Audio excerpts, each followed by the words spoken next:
Welcome back students, welcome back to our channel brain cafe coaching academy. आज का हमारा जो टॉपिक है वो है national income and related aggregates, macro economics, chapter number 3। Sandeep Garg book में से आप पढ़ सकते हो, वीके ओहरी या दूसरा कोई भी रेफरेंस मटेरियल में से आप देख सकते हो। ये पूरा जो एक कंबाइंड चैप्टर है national income and related aggregates, मतलब संदीप गर्ग में से चैप्टर नंबर 3 और चैप्टर नंबर 4 आपका एनसीईआरटी का एक कॉमन चैप्टर बनेगा। जैसे कि हमने सेकंड चैप्टर में पढ़ लिया है बेसिक मैक्रो इकोनॉमिक टर्म्स, उसमें नेट क्या होता है, ग्रोस क्या होता है, gross investment, net investment, domestic territory का कंसेप्ट, नेशनल रेसिडेंट का कंसेप्ट हमने देख लिया। अभी domestic territory region based concept है, नेशनल का कंसेप्ट जो है वो पर्सन बेस्ड कंसेप्ट है। डोमेस्टिक टेरिटरी में जो भी प्रोडक्ट बनता है उसे हम डोमेस्टिक प्रोडक्ट कहते हैं। उस डोमेस्टिक प्रोडक्ट को उसके मार्केट प्राइस से मल्टीप्लाई करो तो हमें डोमेस्टिक इनकम मिलती है, बराबर है। नेशनल प्रोडक्ट जो भी इंडिया के नॉर्मल रेसिडेंट्स ने बनाया है, जो प्रोडक्ट इंडिया के नॉर्मल रेसिडेंट्स ने बनाया है, मतलब नेशनल का कंसेप्ट कौन किस पर फोकस करता है, रीजन पे फोकस नहीं करता है। नेशनल का कंसेप्ट जो है वो पर्सन पे फोकस करता है। डोमेस्टिक क्या कहता है, इन इंडिया। डोमेस्टिक प्रोडक्ट मतलब क्या, तो कि जो इंडिया में बना हो, लोकल प्रोडक्ट, बराबर है। जो मोदी जी बात कर रहे थे कल, लोकल और वोकल, लोकल को वोकल करना पड़ेगा। तो वैसे ही बात है यहाँ पे कि डोमेस्टिक प्रोडक्ट मतलब जो मेड इन इंडिया है, इंडिया में बना है, इंडिया की डोमेस्टिक टेरिटरी में उसका प्रोडक्शन हुआ है। नेशनल प्रोडक्ट मतलब क्या सर, जो इंडियंस ने बनाया है। इंडिया की टेरिटरी की बात नहीं हो रही है, कहीं भी रहने वाला इंडिया का कोई पर्सन जो इंडिया का नॉर्मल रेसिडेंट है वो कहीं भी रह के बनाए, पर वो अगर इंडिया का नॉर्मल रेसिडेंट है और वो प्रोडक्ट अगर इंडियन ने बनाया है तो वो नेशनल प्रोडक्ट है, बराबर है। Domestic product in India, national product by Indian. Domestic product की monetary value domestic income, national product को उसकी मॉनेटरी वैल्यू से मल्टीप्लाई करो तो हमें मिलती है नेशनल इनकम। क्लियर है। अब हमने जो सेकंड चैप्टर पढ़ा था, मैंने आपको जो पढ़ाया है लाइव क्लासेस में हमारे, उसमें हमने डिस्कस किए थे 3 तरह के चार्ट कि भाई अगर डोमेस्टिक हमें दिया है और नेशनल फाइंड करना है, मतलब डोमेस्टिक से नेशनल पे जाना है तो क्या, नेशनल से डोमेस्टिक पे आना है तो क्या। वो एक चार्ट था नेशनल टू डोमेस्टिक का, बराबर है। कि भाई डोमेस्टिक से अगर मुझे नेशनल प्रोडक्ट फाइंड करना है तो मुझे क्या करना पड़ेगा। तो सर अगर मुझे डोमेस्टिक से नेशनल पे जाना है, डोमेस्टिक इनकम से नेशनल इनकम पे जाना है, डोमेस्टिक प्रोडक्ट से नेशनल प्रोडक्ट पे जाना है, तो मुझे क्या करना पड़ेगा, प्लस करना पड़ेगा NFIA। अब NFIA क्या है वो भी सेकंड चैप्टर में मैंने आपको बता दिया। Net factor income from abroad, 2 तरह की इनकम होती है, एक होती है टू एब्रोड, एक होती है फ्रॉम एब्रोड। टू एब्रोड मतलब कि जो एब्रोड जाती है, इंडिया में से अर्निंग करके, जो इंडिया के रेसिडेंट्स नहीं है, जो लोग, जो कंपनीज, जो इंस्टीट्यूशंस, जो बॉडी कॉर्पोरेट्स इंडिया का पार्ट नहीं है लेकिन जो इंडिया में वर्क कर रहे हैं, तो वो सारा पैसा अर्न करके at the end of the year कहाँ ले जाएंगे, अपने होम नेशन में, अपने पेरेंट कंट्री में। तो बहुत सारी इनकम ऐसी है हर साल जो एब्रोड जाती है, rest of the world, India से रेस्ट ऑफ द वर्ल्ड में जाती है। और बहुत सारे नॉर्मल रेसिडेंट्स ऐसे हैं, बहुत सारी कंपनियां, इंस्टीट्यूट्स ऐसे हैं जो इंडियन है, इंडिया के नॉर्मल रेसिडेंट है पर रेस्ट ऑफ द वर्ल्ड में ऑपरेट कर रहे हैं। तो वो जो भी रेस्ट ऑफ द वर्ल्ड में ऑपरेट कर रहे हैं वो अर्न करके ले आएंगे। मतलब कुछ इनकम इंडिया में आएगी अब्रोड से और कुछ इनकम इंडिया से अब्रोड जाएगी। उन दोनों का जो डिफरेंस है, to abroad minus from abroad, बराबर है। और टू और फ्रॉम का जो डिफरेंस है उसी को कहते हैं NFIA। डोमेस्टिक इनकम में जितना भी नेट फैक्टर इनकम है, नॉर्मल रेसिडेंट्स जो इंडिया के हैं पर दूसरे कंट्री से अर्न करके ले आए हैं, उसको ऐड कर दो तो क्या बन जाता है, नेशनल। और अगर हमें नेशनल दिया हो और उससे हमें डोमेस्टिक पे जाना हो तो क्या कर देने का, NFIA लेस कर देंगे, बराबर है। वैसा ही कंसेप्ट था ग्रोस और नेट का। ग्रोस में से सर माइनस कर दो क्या, डेप्रिसिएशन क्या होता है, कैपिटल रिडक्शन। डेप्रिसिएशन का दूसरा नाम कैपिटल रिडक्शन, कि जो आपका फिक्स्ड कैपिटल है उसमें हर साल जो डिन्यूंडेशन होता है, वैल्यू उसकी जो डिप्लेट होती है, डिन्यूंडेट होती है, उसी को डेप्रिसिएशन कहते हैं। तो ग्रोस वैल्यू मतलब कि जो टोटल अमाउंट हमने पे की है कोई असेट की, हर साल उसमें से जो डेप्री लगेगा वो तो माइनस करना पड़ेगा। ग्रोस माइनस डेप्री दैट इज नेट वैल्यू। अगर हमें किसी चीज की ग्रोस वैल्यू दी है तो उसमें से हमें नेट पे जाना है, मतलब जी पर से एन पे जाना है। अगर हमें किसी चीज का ग्रोस दे रखा है और उस पर से हमें नेट पे आना है, ग्रोस टू नेट, तो डेप्री माइनस। और अगर सर नेट से ग्रोस पे जाना हो तो डेप्री क्या करना पड़ेगा, प्लस करना पड़ेगा। एक चार्ट, ये दूसरा चार्ट, और लास्ट एक तीसरा चार्ट था, वो था फैक्टर कॉस्ट और मार्केट प्राइस का। बराबर है, फैक्टर कॉस्ट और मार्केट प्राइस का। फैक्टर कॉस्ट में अगर मैं एनआईटी प्लस कर दूं, एनआईटी क्या होता है sir, net indirect tax. Net indirect tax मतलब क्या, indirect tax minus subsidies. Indirect tax हम गवर्नमेंट को देते हैं, सब्सिडी गवर्नमेंट हमें देती है, उन दोनों का डिफरेंस मतलब एनआईटी। फैक्टर कॉस्ट मतलब क्या, तो भाई फैक्टर ऑफ प्रोडक्शन के पीछे जो खर्चा होता है वो। ये मार्कर पेन अगर मैं बनाता हूं तो इसका फैक्टर कॉस्ट और मार्केट प्राइस में क्या फर्क है। फैक्टर कॉस्ट मतलब तो जो मुझे जितने में ये बन रहा है, लैंड, लेबर, कैपिटल और एंटरप्रेन्योर, 4 फैक्टर ऑफ प्रोडक्शन है। 4 फैक्टर ऑफ प्रोडक्शन के 4 फैक्टर पेमेंट। लैंड क्या मांगता है, रेंट। लेबर क्या मांगता है, वेजेस। कैपिटल को क्या दिया जाता है, इंटरेस्ट। और एंटरप्रेन्योर का प्रॉफिट। तो ये रेंट, वेजेस, इंटरेस्ट और प्रॉफिट को ऐड करके जो बनता है उसे कहते हैं फैक्टर कॉस्ट। और उतने में थोड़ी बिकता है। मान लो चलो 15 रुपए में मेरा ये सब बन रहा है, 5 रुपया में इसमें अपना प्रॉफिट जोड़ दो, 20 रुपए में मैं बेच सकता हूँ। गवर्नमेंट अगर ना हो तो बेच सकता हूँ, पर गवर्नमेंट भी तो कुछ मांगेगी। 20 रुपए तक तो मेरे तक सीमित है, ये प्रोडक्ट 20 रुपए में मेरे तक सीमित है। और अगर मैं उसको मार्केट में सप्लाई करूंगा, सप्लाई चेन के अंदर, तो मुझे क्या करना पड़ेगा, गवर्नमेंट को भी देना पड़ेगा। जो भी लॉज ऑफ द लैंड है, वो लॉज ऑफ द लैंड के अकॉर्डिंग जो भी जीएसटी है इस पे, वो मुझे पे करना पड़ेगा। जो जीएसटी एक इनडायरेक्ट टैक्स है। और गवर्नमेंट मुझे हो सकता है कुछ सब्सिडी भी दे। सब्सिडी मतलब क्या, फाइनेंशियल असिस्टेंस। फाइनेंशियल असिस्टेंस और economic assistance given by government for promote and welfare. Product के प्रमोशन के लिए, वेलफेयर के लिए गवर्नमेंट जो सब्सिडी देती है वो डिडक्ट हो जाएगी।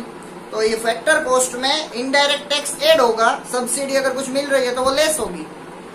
तो नेट अगर मैं ब्रैकेट कर दूं तो, क्लबिंग कर दूं तो मैं नेट में कि भाई factor cost plus indirect taxes minus subsidy. तो इनडायरेक्ट टैक्सेस माइनस सब्सिडी के ग्रुप को क्या कहा जाता है, एनआईटी। तो फैक्टर कॉस्ट में एनआईटी जोड़ दो तो क्या बन जाता है सर, मार्केट प्राइस।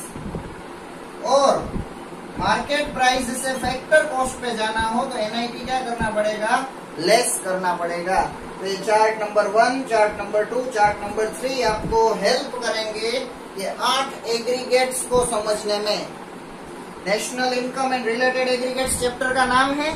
तो हमें आज इस चैप्टर में, इस टॉपिक में नेशनल इनकम के जो रिलेटेड एग्रीगेट्स है, नेशनल इनकम तो 4th चैप्टर है, पर नेशनल इनकम के जो रिलेटेड एग्रीगेट्स है, मतलब नेशनल इनकम के साथ रिलेटेड कॉन्सेप्ट्स जो फ्रीक्वेंटली जिसमें से हम सुनते हैं जीडीपी। तो जीडीपी एक एग्रीगेट नहीं है सर नेशनल इनकम का। नेशनल इनकम के टोटल 8 एग्रीगेट्स है और वो इसी पर बेस्ड है। देखो, gross domestic product at market price, सब में पहले एक मार्केट प्राइस, एक फिक्स कॉस्ट होगा। सभी एग्रीगेट, वैसे तो 4 ही एग्रीगेट है, पर हर एक एग्रीगेट की 2-2 वैल्यू होगी। एक उसका फैक्टर कॉस्ट होगा और एक उसकी मार्केट प्राइस होगी। बराबर। तो पहला GDP, gross domestic product at market price, मतलब जीडीपी एमपी। अब जीडीपी एमपी से जीडीपी एफसी पे जाना हो तो, जीडीपी एमपी से जीडीपी एफसी पे जाना हो तो, मतलब एमपी से एफसी पे जाना हो तो क्या करने का, एनआईटी माइनस। तो एक फॉर्मूला यहाँ पे बन गए। हमारा स्टार्टिंग पॉइंट या तो रेफरेंस पॉइंट जिसे कहते हैं ना सर, वो है जीडीपी। स्टार्टिंग पॉइंट जो सर हमारा है वो है जीडीपी एमपी, बराबर, gross domestic product at market price. अब उसमें से सारे फॉर्मूला बन रहे हैं, एक ही फॉर्मूला में से अलग अलग एग्रीगेट्स निकल रहे हैं। एक जीडीपी एमपी, फिर जीडीपी एफसी। अगर जीडीपी एमपी से जीडीपी एफसी पे जाना हो, जीडीपी एमपी से जीडीपी एफसी पे जाना हो तो क्या करना पड़ेगा सर, एनआईटी को माइनस कर देना पड़ेगा। तो बन गया दूसरा फॉर्मूला जीडीपी एफसी। अब 2 कंसेप्ट जब ग्रोस के लिए है तो दूसरे भी कंसेप्ट है ना नेट के, तो 2 कंसेप्ट नेट के सेम। डोमेस्टिक प्रोडक्ट सेम ही, आगे नेट लगा दो ग्रोस की जगह पे, ग्रोस डोमेस्टिक प्रोडक्ट की जगह पे net domestic product, NDP MP. अब जैसे एनपी है वैसे एफसी भी होगा, तो दूसरा होगा एनडीपी एफसी। अब बन सकता है सर इस पर से इसका फॉर्मूला, जीडीपी से एनडीपी का फॉर्मूला बन सकता है, जीडीपी एमपी से एनडीपी एमपी का फॉर्मूला बन सकता है, ऑब्वियसली बन सकता है। ये एमपी एमपी सेम है, ये एमपी एमपी सेम है, मार्केट प्राइस ही है दोनों। फर्क सिर्फ इसका है जी और एन का, मतलब ग्रोस से नेट पे जाना है। ग्रोस से नेट पे सर जाना है तो क्या डेप्री माइनस। अगर मुझे जीडीपी से एनडीपी पे जाना है, अगर मुझे जीडीपी की वैल्यू से एनडीपी की वैल्यू फाइंड करनी है तो मुझे क्या करना पड़ेगा, डेप्रिसिएशन माइनस करना पड़ेगा। तो मुझे मिल गया एनडीपी एमपी। अब वापिस वही बात, एनडीपी एमपी से एनडीपी एफसी पे जाना हो तो, एनडीपी एमपी से एनडीपी एफसी पे जाना हो तो, मतलब एमपी से एफसी पे जाना हो तो, मार्केट प्राइस से एफसी पे जाना हो फैक्टर कॉस्ट पे, एनआईटी माइनस, यहाँ पे आ गया एनआईटी लेस। बराबर, चारों हो गए, चारों के चारों एग्रीगेट हो गए। देखो ये सब डोमेस्टिक के हैं, ये चारों में कॉमन क्या है, ये चारों डोमेस्टिक के हैं। अगर सर ये चारों डोमेस्टिक के है ना, तो पहले वाला बीच वाला वर्ड पकड़ने का, पहले चार में बीच में डोमेस्टिक आएगा और बाकी के चार में बीच में नेशनल आएगा। अब फिर इसके साथ अलग अलग चीजें जोड़ के परम्यूटेशन कॉम्बिनेशन ले लो।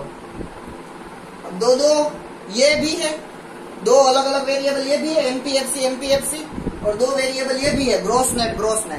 तो टोटल 4 वेरिएबल उसके बनेंगे। ये पूरा डोमेस्टिक का कंसेप्ट है, मतलब इसमें कहीं भी एनएफआईए नहीं आएगा।